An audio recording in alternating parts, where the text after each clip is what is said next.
Muy buenas noches, respetado tutor y compañeros. Mi nombre es Humberto Arturo Agudelo, estudiante de Ingeniería Ambiental de la Universidad Nacional Abierta y a Distancia UNAD. En este momento me dispongo a realizar la sustentación del trabajo correspondiente a la Cátedra de Principios y Estrategias de Gestión Ambiental del Grupo 3580-2026.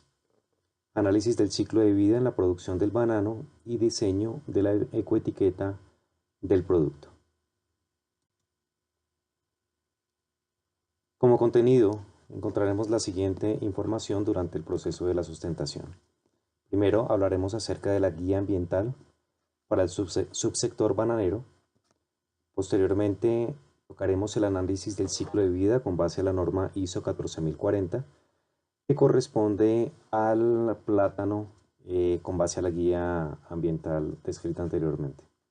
Y posteriormente, expondré la ecoetiqueta tipo 1 con base a la ISO 14024 diseñada para el producto que menciono anteriormente, el plátano.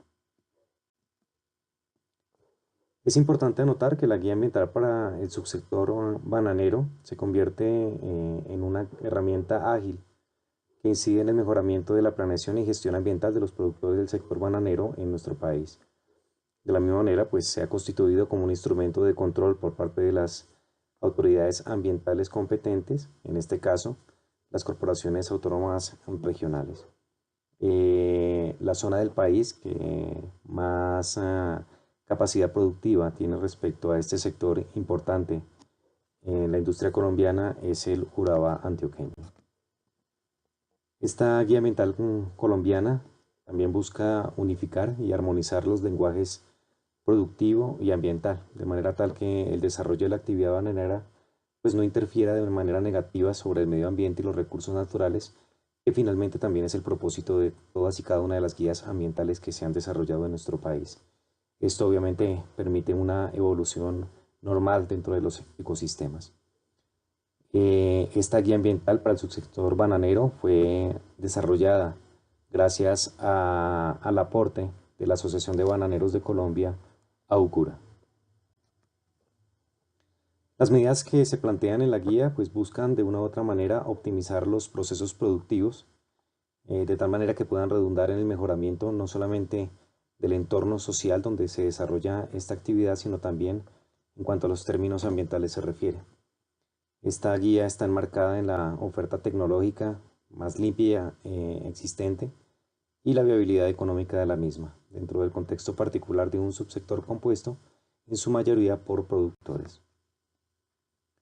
Ya que hemos visto la guía ambiental para el sector bananero, pues hablaremos acerca del análisis del ciclo de vida que corresponde al plátano.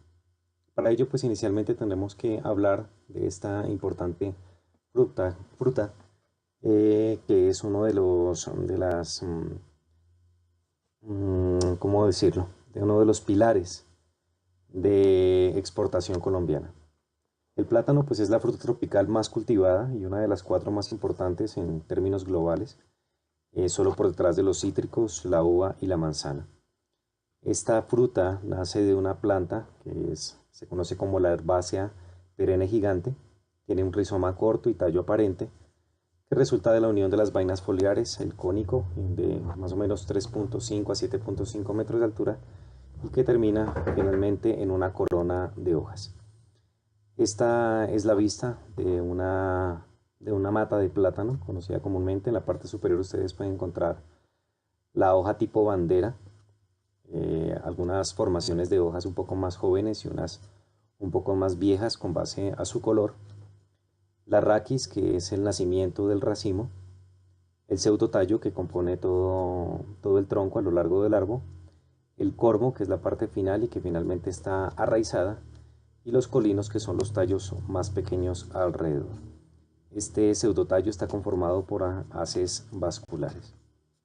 La importancia económica del plátano es uno de los cultivos más importantes del mundo después del arroz, el trigo y el maíz, y es también considerado un producto básico y de exportación. Este producto constituye una importante fuente de empleo a ingresos en numerosos países en desarrollo, uno de ellos en Colombia, obviamente, en la parte que corresponde al oriente antioqueño. Respecto a los requerimientos climáticos, pues el banano exige un clima cálido, una constante humedad en el aire. Necesita una temperatura media de entre 26 y 27 grados Celsius, preferiblemente con lluvias prolongadas y regularmente distribuidas. Las condiciones se cumplen más o menos a una altitud de entre 30 a 31 grados norte o sur y de los 1 a los 2 metros de altitud. Son preferibles para el cultivo de esta importante fruta las llanuras húmedas próximas al mar y que sean resguardadas de vientos y de regables. El crecimiento se detiene a temperaturas inferiores a los 18 grados Celsius y se producen daños importantes en la planta y en el fruto a temperaturas menores de 13 grados Celsius y obviamente mayores de 45 grados Celsius. Los suelos aptos para el desarrollo del cultivo del banano son aquellos que presenten una textura franco-arenosa, franco-arcillosa o franco-arcillo-limosa limosa y franco-limosa. Además deben ser suelos fértiles, que sean permeables y que tengan una profundidad de entre 1.2 a 1.5 metros. También deben ser suelos bien drenados y ricos especialmente en materiales o sustancias nitrogenadas para el desarrollo de la planta. Respecto a la preparación del terreno, pues para la siembra debe depender de la procedencia del lote de siembra y de las propiedades físicas del suelo, tales como su textura, que ya la hablamos hace un momento, la estructura y la topografía del terreno. También este terreno pues debe involucrar labores de arado y de rastra mínimas, de manera pues que evite disturbar el suelo y no se disponga a las plantas al volcamiento. Por lo general, durante la preparación del terreno se hace un zanjado bastante amplio que contribuya al ciclo y al movimiento de los nutrientes.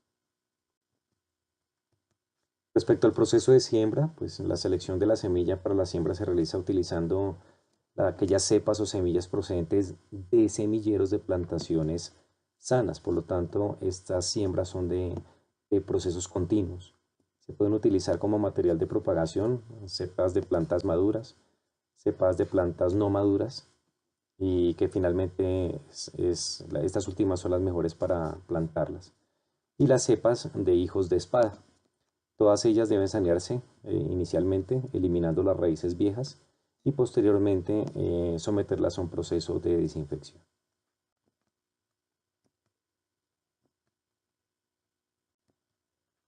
Respecto al proceso de fertilización, las primeras fases de crecimiento de las plantas son decisivas para el desarrollo futuro de la misma planta. Se recomienda en el momento de la siembra utilizar un fertilizante que tenga alto contenido en fósforo. Cuando no se haya realizado el abono inicial, pues la primera fertilización tiene lugar cuando la planta está más o menos entre 3 y 5 semanas de desarrollo. Y se recomienda pues abonar al pie en vez de distribuir todo el abono por todo el área de terreno, ya que esta planta tiene la capacidad de extender un poco sus raíces. Por eso se recomienda que el abono sea alrededor. Respecto a los procesos de riego, pues el plátano requiere grandes cantidades de agua, es muy sensible a la sequía, ya que esta condición pues dificulta la salida de las inflorescencias y esto da como resultado racimos torcidos o estrenudos o racimos muy cortos en el área de raquis y esto pues impide el enderezamiento de los frutos. Las sequías pues también producen obstrucción en los folículos y esto provoca problemas en el desarrollo de las hojas posteriormente. Respecto al proceso de recolección, pues la duración de la planta es de más o menos entre 6 y 15 años y esto pues obviamente depende de las condiciones ambientales y de los cuidados que tenga el productor en el cultivo. Las plantas que se colocan sobre el terreno de asiento, son las plantas pequeñas, pues dan únicamente frutos imperfectos. Entonces los mejores frutos se obtienen de los vástagos nacidos desde su pie, o sea, desde un inicio. Estos por lo general fructifican a los 9 meses de la plantación. Los frutos se pueden recolectar todo el año y son más o menos abundantes, dependiendo obviamente de la estación. Una vez que se obtienen los frutos, pues se inicia un proceso de comercialización.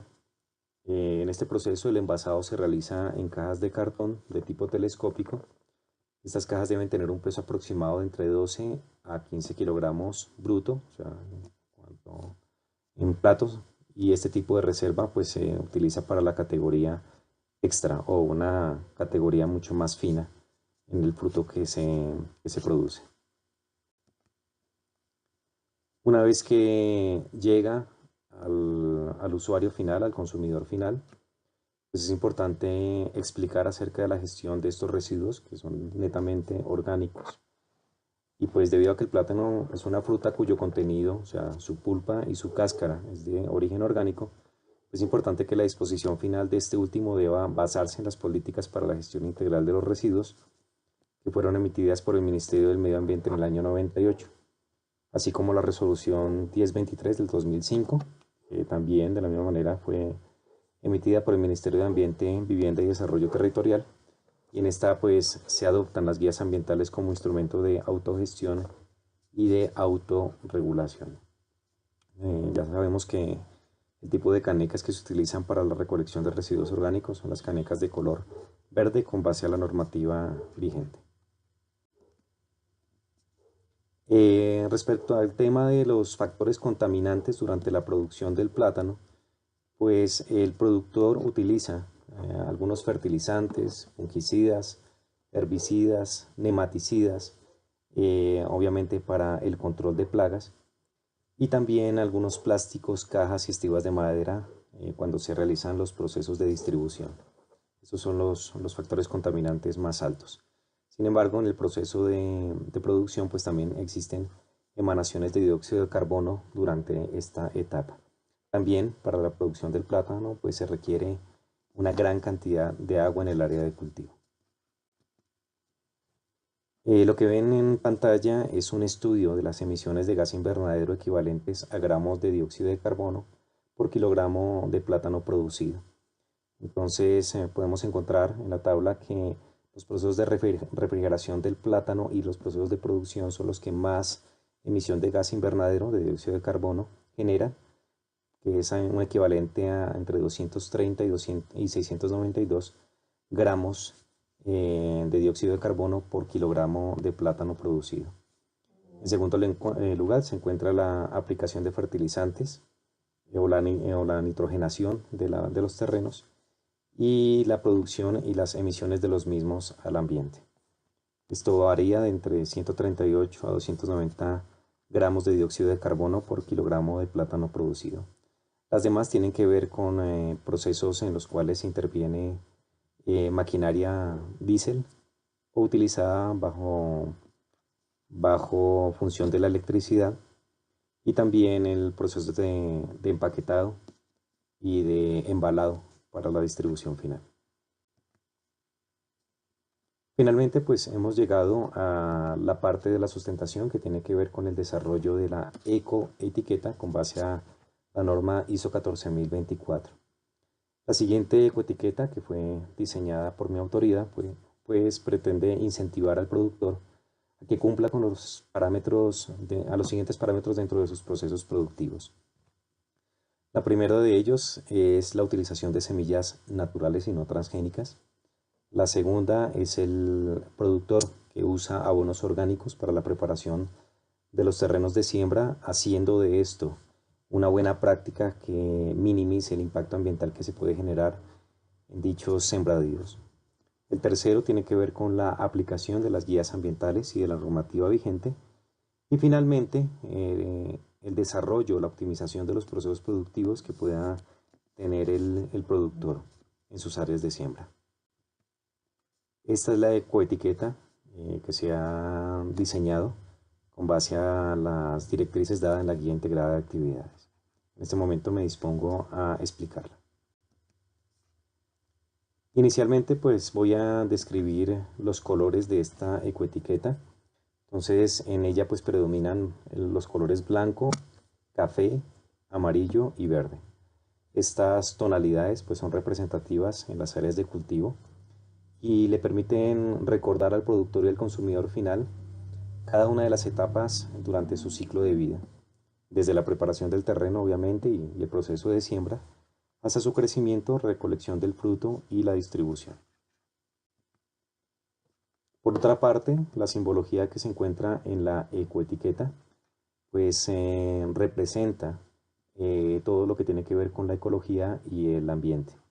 Esta pues permite al observador hacer referencia a esta condición que acabo de nombrar, y lo cual indica que el producto en las manos del consumidor final cumple con los estándares normativos respecto a la protección ambiental durante los procesos de producción y con un mínimo de contaminación y afectación al ecosistema. Por otra parte, encontramos otro símbolo en la parte media del título de la ecoetiqueta y se refiere a la autorización gubernamental. Entonces, este símbolo permite al observador hacer referencia a la autorización que da el gobierno colombiano respecto a la producción y comercialización de ese producto, y que este producto obviamente cumple con las directrices ambientales y de buenas prácticas productivas. Además, dentro de la simbología que se evidencia en la ecoetiqueta, encontramos un logo que es una mano sosteniendo un racimo de plátanos, y este logo pues indica al consumidor que el producto en sus manos ha sido procesado con los más altos estándares de calidad, y de una u otra manera también invita al apoyo que se debe dar a la industria nacional y a los medianos y pequeños productores. En conclusión, pues las ecoetiquetas, en este caso es una ecoetiqueta del tipo 1, permite pues al usuario final identificar aquellos productos que contribuyen en el cuidado del medio ambiente y cuyos estándares de calidad y cumplimiento de las normativas medioambientales pues los hacen la diferencia respecto a otros productos de similares características en el mercado. El otorgamiento de la aprobación de una ecoetiqueta pues por parte del gobierno local también incentiva al productor a mantener estos altos estándares de calidad que mencionaba y a cumplir con aquellos requerimientos normativos en materia ambiental. Les agradezco por su atención y espero que esta sustentación del trabajo les haya permitido comprender la responsabilidad que tenemos en cuanto al uso apropiado de las guías ambientales y al apoyo que se le debe dar al productor nacional respecto a los productos que cumplen con dichas normativas. Muchas gracias.